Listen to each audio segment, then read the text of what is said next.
والدین گنجینه قیومووا 9 ساله که 2 ماه پیش غیب زده بود، با امید پیدا کردن فرزندشان عکس و معلومات درباره دخترچه‌شان را در مناطق مرزی همسایه کشورهای قرقیزستان و ازبکستان پخش کردند. نزدیکان گنجینه از جریان کافت و کاب فرزندشان در داخل تاجیکستان راضی نیستند و با تلاش خود و نزدیکانشان در کشورهای همسایه کوشش دارند امکان آخرین زنده پیدا کردن جگربندشان را از دست ندهند.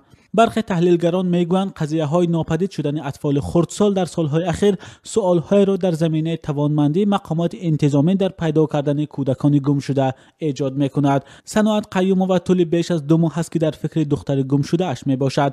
دختر او آخر ماه آگوست در راه بازار مرکزی شهر استرابشان تا منزلشان گم شد و تمام تلاش‌ها برای پیدا کردن او تا امروز به نتیجه انجام یافته است.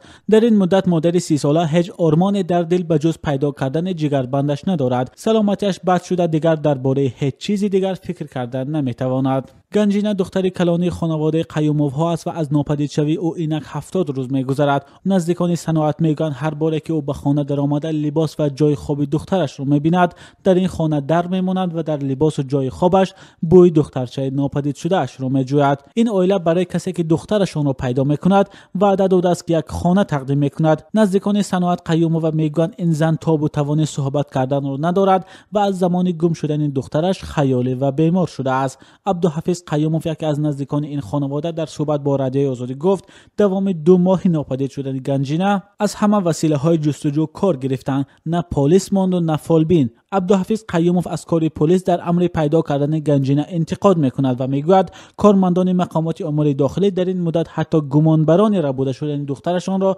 مشخص نکردند. این همصحبت ما میگوید جستجوی آنها در داخل کشور نتیجه نداد و آنها اکنون بعد جستجوی گنجینه در همسایه کشورها روی آوردند. به گفته عبدالحفیظ قیوموف عکس‌های گنجینه را به قرقیزستان و ازبکستان برده پهن کردند با امیدی که شاید این طفل در آنجا پیدا شود. منزل زیست گنجینه گم شده در 50 کیلومتری مرز ازبکستان و در 70 کیلومتری مرز قرقیزستان جایگیر است و نزدیکانش فکر میکنند که شاید گنجینه در این قلمروها باشد. عائله گنجینه قیومووا در تاجیکستان یگانه عائله نیست که از شیوه جستجوی فرزند گم شدهشان از جانب مقامات انتظامی ناراضگی میکنند. در گذشته نیز چندین حالتهای ناپدید و همین طور پیدا نشدن کودکان در تاجیکستان رسانه‌ای شده بود. معروف ترین آنها قضیه ملیکه و سبینه ارالووا ها میباشد که همکنون با گذشت 4 سال هیچ نشانه از آنها در دست نیست، اما مسئولان وزارت امور داخلی میگویند در مقایسه با شمار حالتهای غیب زدن نابالغان حادثه های پیدا نشدن آنها ناچیز است. عمرجان امامعلی سخنگوی وزارت امور داخلی میگوید